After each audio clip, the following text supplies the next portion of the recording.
to a special episode of our podcast series for financial advisors. Today's episode is The Real Impact of the Crisis on Valuations and the Independent Space as a Whole, a conversation with Matt Crow, president of valuation firm Mercer Capital. I'm Mindy Diamond, and this is Mindy Diamond on Independence.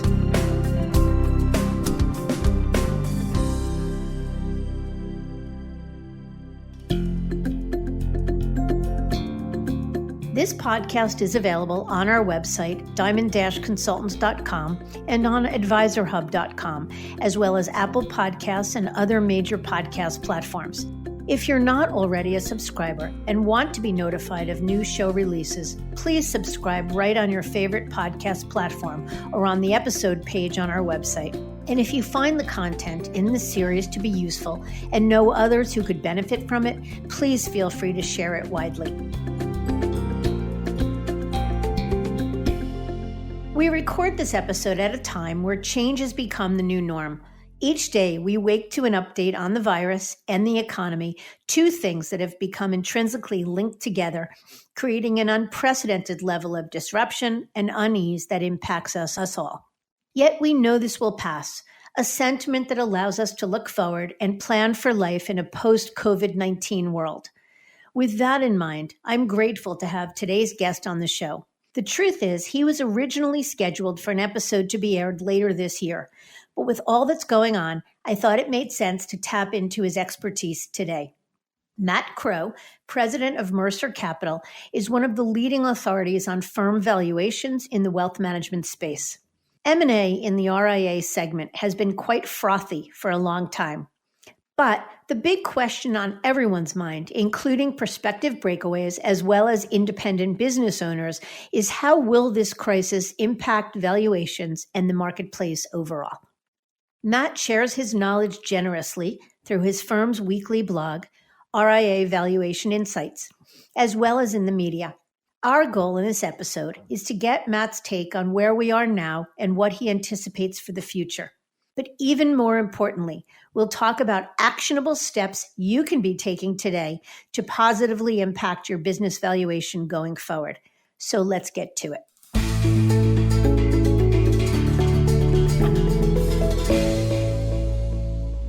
Matt, thank you so very much for joining us on a moment's notice at an unprecedented time. Thank you. I'm glad to be here. Let's jump in. Lots to talk about. So first of all, I guess, give us a little background. Tell us a little bit about yourself. Okay. I'm probably the luckiest person you're ever going to meet. I was just an average kid who grew up in the suburbs of Atlanta, met my wife in college, and that was probably the start of things just kind of working out for me. We both went to graduate school at UNC, and after we finished up there, we moved to Memphis. My wife is from Memphis. I met Chris Mercer shortly after moving to Memphis and got a job at Mercer Capital as a financial analyst. 15 years later, I had outlasted most people on the org chart above me and became president of the company. And I was 40 years old, and that was 11 years ago. And I've been handling that job since then. I guess I do a fair amount of administrative things here as president, but I knew when I took the head job at 40 that I was too young to become overhead, and I like working with clients. So I still do a lot of practice in addition to my administrative work. My wife and I still live in Memphis. We've got two daughters, one who's in college, one who's in high school, although they're both in school at home right now because of all the coronavirus stuff. And we have a 13-year-old beagle named Buttercup who is very much enjoying everybody being around more. Oh, I bet he is. Lucky beagle. Lucky. Okay, so tell us about Mercer Capital and the work that it does. Who are your clients, and how does a valuation consultant differ from an investment banker? Sure. Mercer Capital started in 82. It was doing valuation and turnaround consulting during the S&L crisis. And it branched out into working with other financial services entities beyond just depository institutions. We work with clients across the country now and beyond the U.S. to some extent, and do a broad range of financial services and corporate finance, but all tied together by a theme of valuation. Most of our clients for my group It's a wide range of investment management firms. We work with wealth managers and asset managers, mutual fund companies, independent trust companies, consultants, and the like. And they come to us for ownership transition issues, shareholder disputes. We do annual work for people for buy-sell agreements, the odd marital dissolution here and there, and we do occasionally advise on transactions when that's the right place for us to be. We are different than the boutique transaction advisory firms that serve the RIA space. There are some great ones out there, and they're good friends of ours. I usually like to explain that our Venn diagrams overlap a little bit.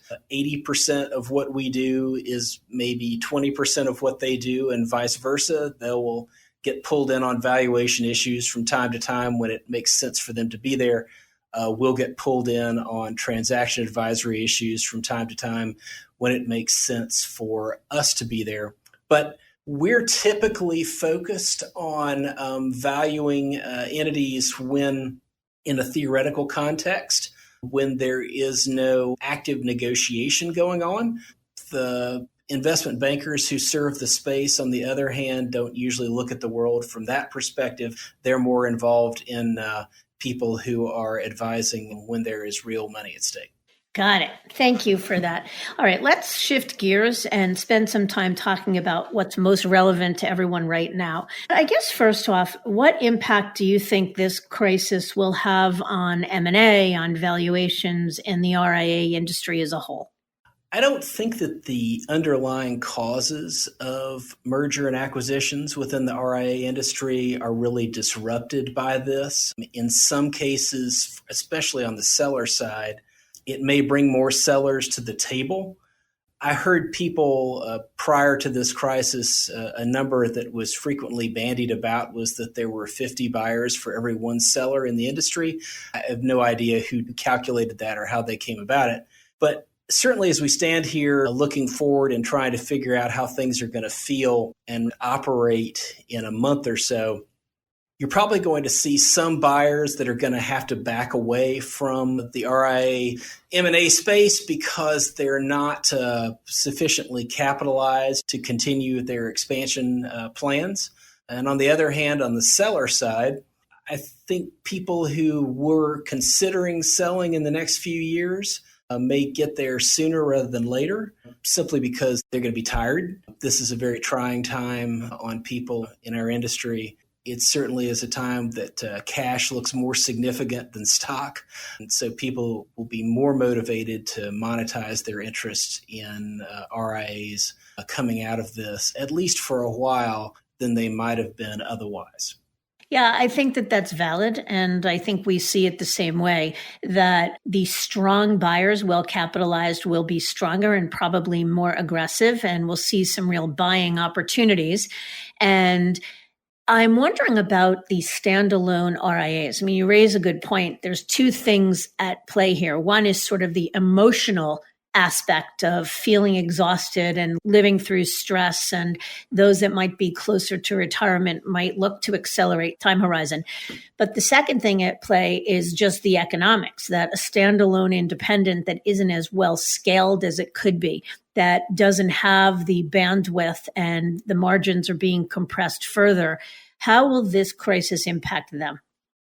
Well, to put it in the context that you mentioned, obviously firms that are feeling more vulnerable post-crisis are going to be more inclined to throw in the towel and join in with someone else. It certainly is a time in which everybody's reevaluating their model to figure out how sustainable it is in a variety of market circumstances.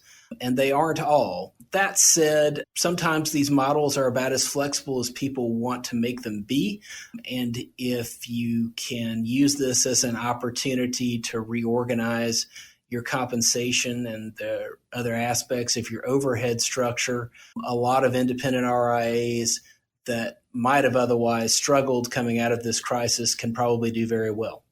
That actually brings me to my next question. So, who do you think the most active buyers have been, and who will be the most active buyers, the buyers that won't back away, that will be able to withstand this and thrive because of it?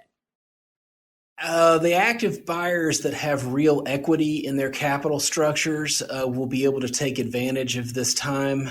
Those who've relied heavily on debt financing are going to be much more stretched. I think that one aspect of this that's going to unfold coming out of the crisis is the degree to which big banks funded sponsor acquisition activities on the basis of maybe not the most robust projections of entity economics. And as a consequence, a lot of those deals are not going to look very good in the rearview mirror. So getting acquisition capital through lending coming out of this, I think is going to be very difficult. But for those who have equity in hand, cash is king, and it's going to be an opportunity to capitalize on that. Got it. And what about valuations themselves? If you had a crystal ball, how do you expect valuations to be impacted? I mean, from where we sit, it was a frothy M&A market and valuations were high. And as you said, even if it was just anecdotally, there were 50 buyers for every one seller or something close to it. And as a result, valuations were high and robust. How do you expect those valuations to change as we move forward? Value is a construct of earnings and a multiple. I don't think, candidly, that the multiples are going to change a whole lot. I think the expected rates of return embedded in those capitalization rates usually are providing some kind of a premium return to ultimately to some kind of inflation expectation. Well, the risks associated with the industry may be perceived to be higher coming out of this than it was going into it. I think the expectations of inflation are going to drop. And so as a result, the cap rates may not be that different and the multiples may not be that different. On the earnings side of the equation, of course, things are very different. Earnings are going to be impacted significantly by this if we don't have a V-shaped market recovery, which not many people are expecting right now. And as earnings drop, the ultimate values of these entities will drop. Now, that's a perspective, I guess you'd say, on valuation itself. The question is going to be, how is that really expressed in transactions? Potential outcome, Mindy, is that an entity that 2 months ago might have transacted for, let's say, $20 million, and 75% of that would have been paid up front and 25% of it would have been paid in some kind of performance-based earnout. For a while, probably the best way to keep those deals alive is going to keep the top line number the same, but to pay less of it as a down payment or a upfront payment and more of it in a performance-based perspective like an earnout. And as a consequence, if we see market recovery and performance recovery at the firms, then the ultimate transaction value of these RIAs coming out of this crisis isn't going to change very much. If, on the other hand, we're in for a more lengthy crawl out of this bear market, it's going to be expressed in less deal consideration after the dust settles. Right. So actually, that's incredibly helpful. So I guess one question is, what can a prospective seller do then to impact those multiples, to make sure that the multiple stays the same and that the structure of the deal is as favorable to the seller as possible? Coming out of this crisis, we're going to know a little bit more about who's built an all-weather organization and who hasn't. This has been a very tough market circumstance. We've had a low volatility environment for 11 years. And once the clouds break from the storm, we're going to see whose margin structure was more at risk and who was growing because of marketing as opposed to markets.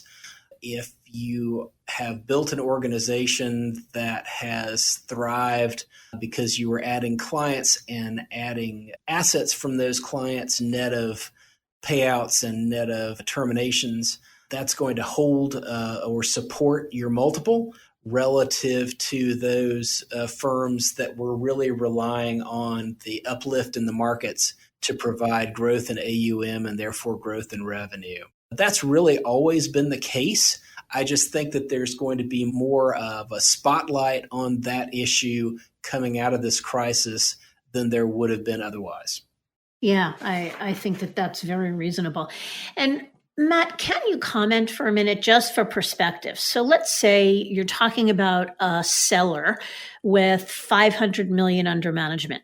That is a firm built, let's take the positive side, a firm built for success, a firm that was thriving, that was not reliant just on upticks in the market, but growing AUM and growing, and checks a lot of the boxes in terms of a firm that's built for, as you said, an all-weather firm. And I like that term.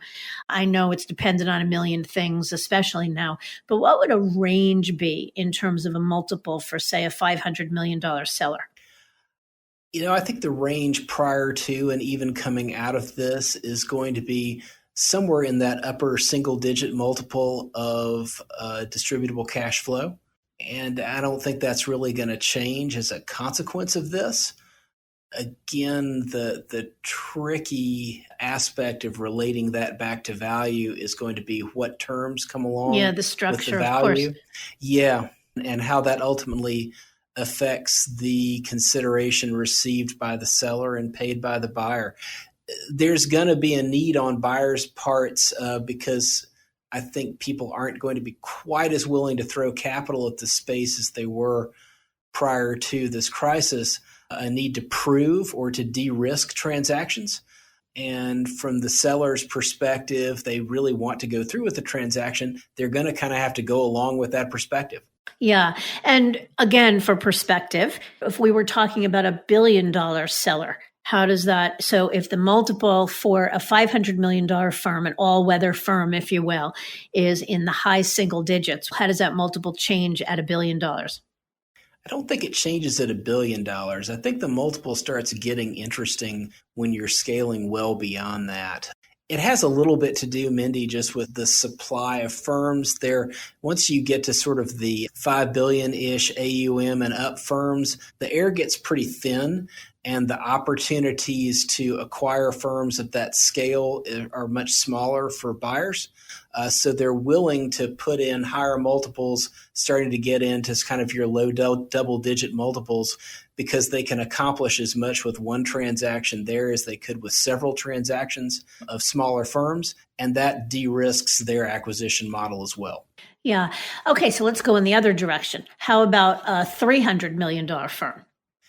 Yeah, so that's a lot tougher because there are lots of those out there, and those are truly owner-operator businesses where the transferability of the relationships in many cases is much more contingent on the behavior of the client relationship people post-transaction and their success in handing over their client to a buyer. So the multiple is going to drop in those cases, and it's probably going to be more in the 5 to 7 range times distributable cash flow. And even there, the amount of deal consideration that is contingent on the success of the transaction versus being a down payment goes up. Yeah, of course. Okay, makes sense.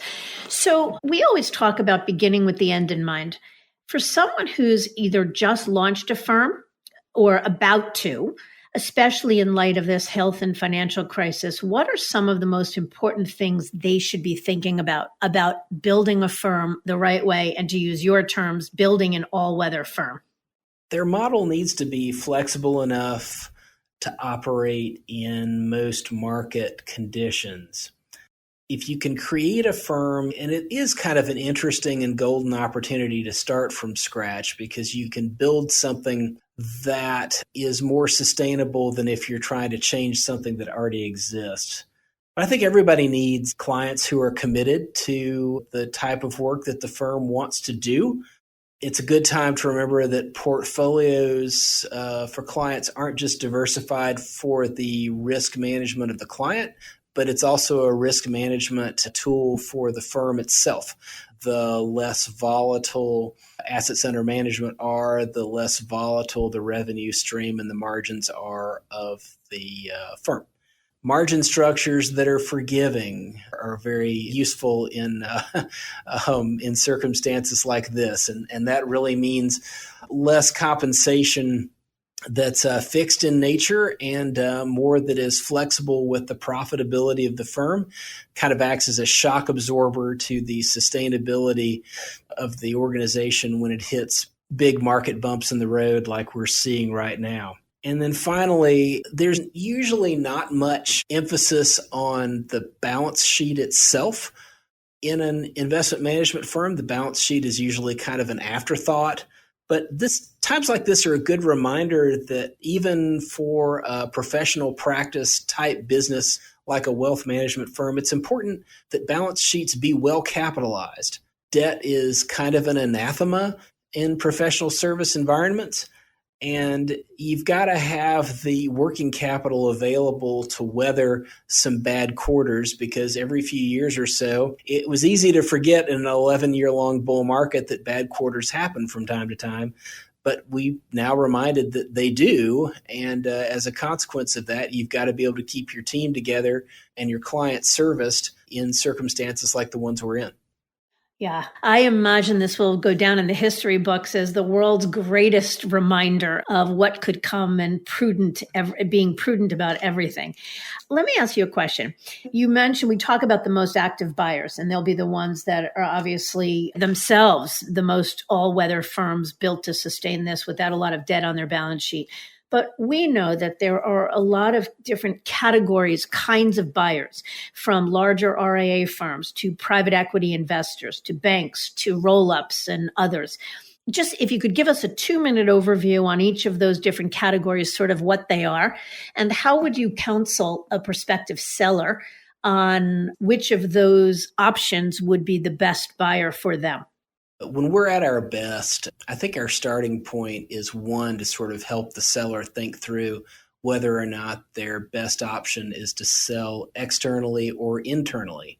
We talk a lot in our industry about M&A, and that tends to skip right over the issue of internal succession. And that's still a significant pathway for a lot of firms. But if they're not going to sell internally, if that's not really an option, then as you mentioned, the question is, do you pair up with another firm in your area? Do you try to go with a larger regional registered investment advisor? Do you talk to private equity, or do you go with a roll-up? I don't think we're going to see banks very active for a while right now, because the banking industry is going to be busy trying to get its act together. Other people in my firm do a lot of work with banks, and their net interest margins are getting hit pretty hard by all of this. They're better capitalized than they were going into the credit crisis, but they've still got a lot of work to do to get their own house in order coming out of the situation that we're in right now. So I don't think we're going to see commercial banks themselves very active in the RIA space for a little while. The private equity industry, what I usually tell clients is that's a tough place to go to the extent that you've got funds investing in RIAs, because RIAs are very long-term businesses and private equity funds are fairly short-term vehicles. And so selling to somebody who really wants to lever, grow, and sell it to someone else in 3 to 5 years is a tough position to be in. Something that sellers have to remember is this doesn't tend to be a business where you can hand over the keys and get your check and go about your business. A lot of the consideration, and as I've said earlier, will be more so following this crisis, more of the consideration is going to be paid in earnouts. Well, that means the sellers are going to be more involved in the business and for longer, and more incented to be involved in the business for longer post-transaction now than they would have been in a deal that was cut a few months ago. Well, as a consequence, what we're be talking to sellers about, I think, as much as anything, is who do you want to be in business with? Is it somebody in your area, somebody you respect who's a larger local RIA, or are you interested in one of these national models? Because whatever suits them the best is probably going to be the best deal for them, because they're effectively going to be going to work with their buyer for a considerable amount of time after the deal closes. So let me ask you a question about private equity. I know you've written a lot about it and about the growing trend of private equity investors making their way into the RIA space, particularly through RIA consolidators. And you've cited examples in some of the things I've read you've written that include Thomas H. Lee's investment in Hightower, General Atlantic in creative planning, TA Associates and Wealth Enhancement Group, and others. So it raises the question. One, you mentioned that, in my words, there's an incongruence between the long-term focus of a seller and the short-term focus, if you will, of a private equity investor. So what you're saying, I think, is that a private equity investor in a standalone seller may not be the best fit, especially right now. But do you see that as being a good fit for the roll-ups or consolidators like a Hightower and others in that category? Well, private equity has been very interested in the RIA space because it was a way to capture a fixed income like instrument in a yield starved environment. We haven't had very good high yielding fixed income instruments available to investors in a long time. RIAs have been seen as a fairly reliable, stable source of distributable cash flow, and therefore were the kind of industry that could be levered effectively and grown. Now we've been through this kind of dip and coming back up again. I think the private equity industry is going to remain interested in the RIA space, but I think there are places potentially where it has become overextended. I mentioned earlier the ones that are more dependent on debt financing are going to have a harder time obtaining that going forward, and so it's going to be tougher for them to stay in the space. And the ones that have been willing to put more equity into it, well, they've got cash now to work with. I think private equity has had a big impact on the headlines about valuation in the industry, but maybe not as much on the actual values themselves. I haven't felt like for most deals, absent the few mega deals, I haven't felt like for most deals that you saw valuations in the last few years biased upward, even though there was a lot of private equity money chasing the space. They've got returns that they've got to prove back to their investors, and so they've got limitations on how much they can pay for RIAs, and that really never changed.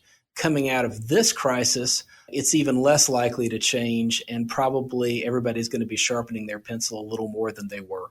So that speaks to the notion of valuation. But I guess from an individual seller's perspective, so I'm the business owner of a $300 million RIA. I want to sell. I want to do a deal. I have my choice of buyers, whether those buyers be another like-minded or like-size RIA in my market, a larger RIA, a firm like a Hightower, Focus Financial, or something of the sort, or a larger RIA. So the question becomes, if I think about a private equity backed firm, let's use Hightower, and I'm not picking on Hightower good or bad, but what are, from your perspective, the advantages and disadvantages to a seller in selling to a firm that is private equity backed? I think the advantage of selling to a firm that's private equity backed is there is a more developed program for integrating the acquisition into the organization. There's experience in that. There's more uniformity in the transaction documentation, more knowledge of how to get client consents and move relationships over. With scale comes expertise, and that can be a beautiful thing if you want reliability in your ultimate acquisition partner. The flip side to it is there's really less relationship per se involved in that kind of a transaction. And so if you instead are more interested in what the post-transaction relationship or working environment is going to be like, and you know someone in the space in your area that you trust and respect, and you understand their culture, and you think it lines up very well with your own firms and the way it handles clients and et cetera, then that can be a much more comfortable kind of transaction for people to enter into. And in general, Mindy, I'll tell you that I find that sellers will default to a known quantity in choosing a buyer before they will default to the deal that looks best on paper. Yeah, well, and that certainly makes sense. So how about the granddaddy deal of it all of the year? What are your thoughts on the sale of Joe Duran's United Capital to Goldman Sachs? Was it good for Joe Duran, good for the advisors under the United Capital umbrella, and good for the industry? I certainly think it was good for Joe Duran, or he wouldn't have done it because he didn't have to. I've not heard anything negative about the advisors that were under it. And for the industry, I thought it was fascinating because I thought the deal was very creative. Nobody would have expected Goldman Sachs Asset Management to want to reach out to the mass affluent market like they did. It really shows that Solomon is doing some things at Goldman that his predecessors were not as interested in doing. I think long term, it doesn't necessarily mean that it's a deal that other people are going to try to replicate. It probably was a unique fit for Goldman Sachs to do something like that. And Duran, unlike a lot of these firms, and Hightower and Focus would be examples of those that kept their affiliate organizations' personalities and identities intact, Duran really was focused on building a national branded RIA. Well, that's a much easier type of organization to fold into Goldman than one of these other roll-ups that are really aggregations of independent firms would have been. So I gave Duran props for carving a path that nobody else really was going down and showing that that was available. But I think it may be look back, it may have been kind of a one-off. I don't know that we're really going to see other deals that look like the United Capital sale to Goldman Sachs. But that raises the question. So there may not be deals quite as mega as Goldman buying United Capital. But do you think that there's a possibility that, let's say, regional firms or boutique firms, so those that are not RIAs, not structured as RIAs now, but brokerage firms that have, not necessarily Morgan Stanley or UBS, but smaller regional sized brokerage firms that could have interest in acquiring RIAs or independent firms? It's possible. The advantage that Goldman had, obviously, is they've got a huge brand. So you didn't have to worry a whole lot about overlaying their brand on United Capital over time and running off clients. In the case of a regional BD, broker-dealer, you might not have that same presence that would translate or transfer value to a larger regional RIA and therefore be as successful in a transaction. I think that in most cases, the RIA model is stronger than the broker-dealer model. And as a consequence, a lot of people who are running RIAs are going to see themselves as having a better economic returns from hanging on to their businesses than they would to surrender them to a regional investment bank. Yeah, and I would go one step further. So that's from the valuation perspective, and I think you're probably right.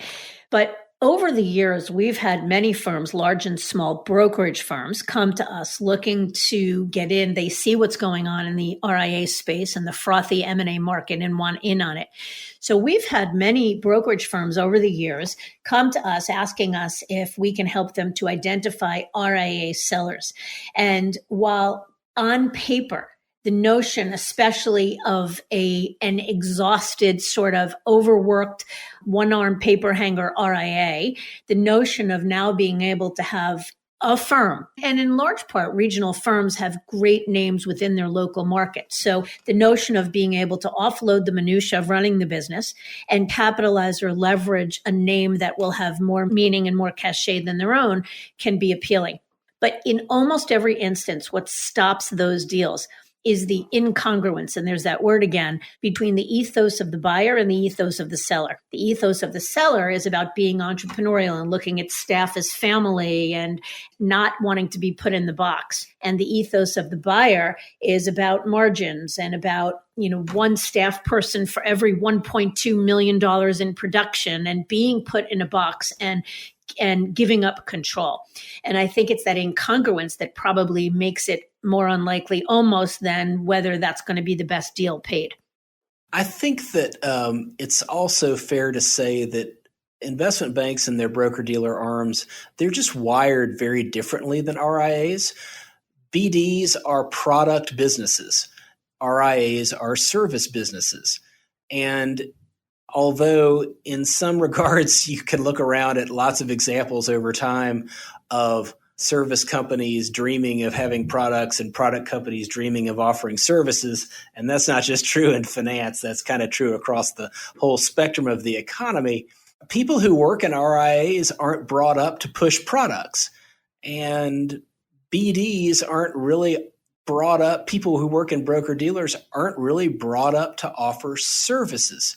And so as a consequence, it's a real mismatch of wiring to try to put an RIA culture inside of a broker-dealer. Yeah, well said. I think that's a good way to put it, and I agree with that. Matt, I think you have, or I know you have some strong opinions on the pending Schwab TD merger. Good for the industry, good for either of the firm, good for the advisors associated with them.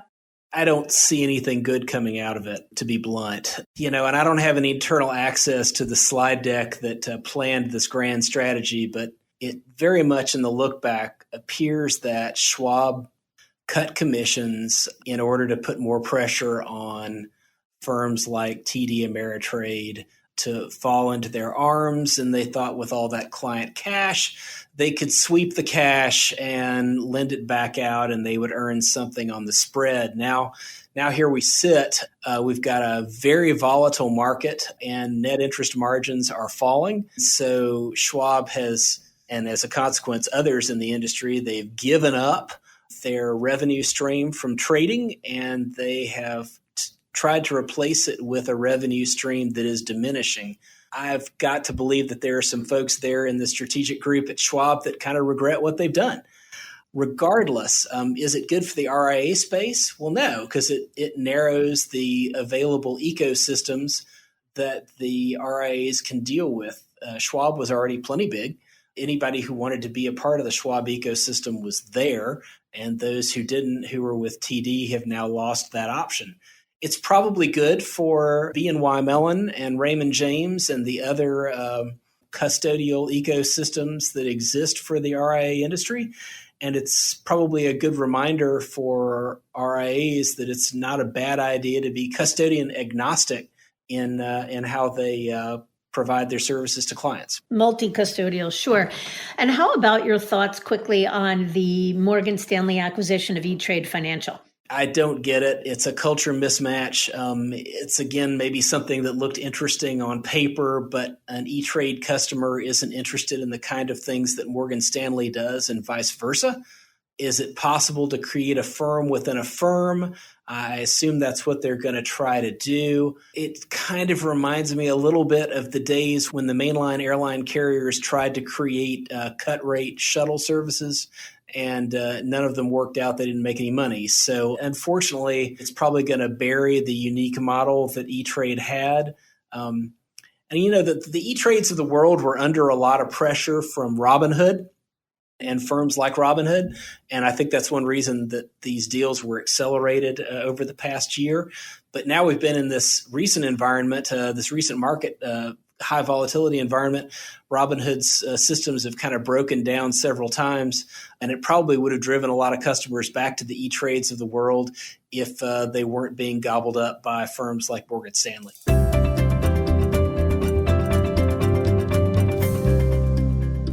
Matt, one final question, and this has been extraordinarily helpful and productive. So when this crisis passes, and we're all praying sooner rather than later, I'm wondering what you see as the trends in M&A over the next 5 years. And I guess as part of that, I'm wondering, You mentioned that while you don't expect valuations overall to go down, you do expect that the buyers will be willing to put less at risk or less cash in a deal up front or in a down payment. And so the structures may not be as favorable. So is it a good time to sell or buy now? Is somebody better to wait? What do you see transpiring over the next 5 years as we climb out of this and then well beyond it? I think making radical changes to your business when there's so much market volatility is maybe inadvisable. I would probably, if I had the luxury of waiting, would do so. I don't expect cap rates to change, and I do think deal structures will. But as much as anything, I think it's a time when you've got to really seriously ask yourself what your motivations are and what your interests are and long-term goals are. And in seeking out a buyer, focus more intensely than before on culture. I think this crisis highlights kind of the human dynamic of the investment management businesses, because we're all dealing with numbers all day long, but the real currency of this business is the people involved. So if you think of the M&A and the future of M&A from that perspective, at least in the first few years coming out of this crisis, there's going to be a lot more emphasis, I think, on everybody's part about the relationship that's going to exist between sellers and buyers, certainly for the earn-out period, but potentially even beyond that, because they're really handing over a part of themselves when they're selling these businesses. And it's important for them to know that the people they're handing them over to are people that they can trust. Mm-hmm. Yeah. I think that's well said. Matt, thank you. This has been extraordinarily helpful and enlightening and relevant as far as what we're going through now. I am grateful for your time, as I said, on what feels like a moment's notice during a crazy time, and hope that you'll be willing to come back and share more with us at a later date. Thank you, Mindy. I've really enjoyed this, and I appreciate the opportunity to talk to you today.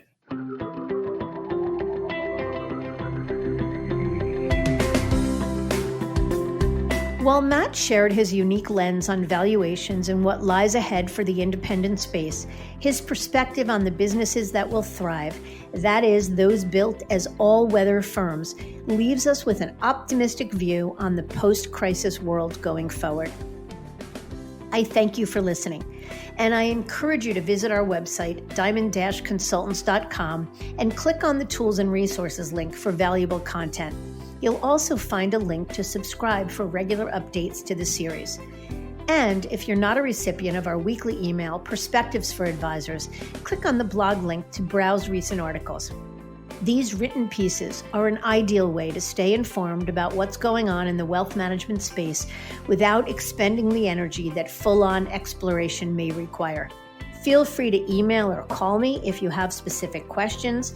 I can be reached at 908-879-1002, or these days on my cell at 973-476-8578, or always by email, mdiamond@diamond-consultants.com. Please note that all requests are handled with complete discretion and confidentiality. And again, if you enjoyed this episode, feel free to share it with a colleague who might benefit from its content. And a special thanks to AdvisorHub.com for sharing this podcast with their viewers and subscribers. This is Mindy Diamond on Independence.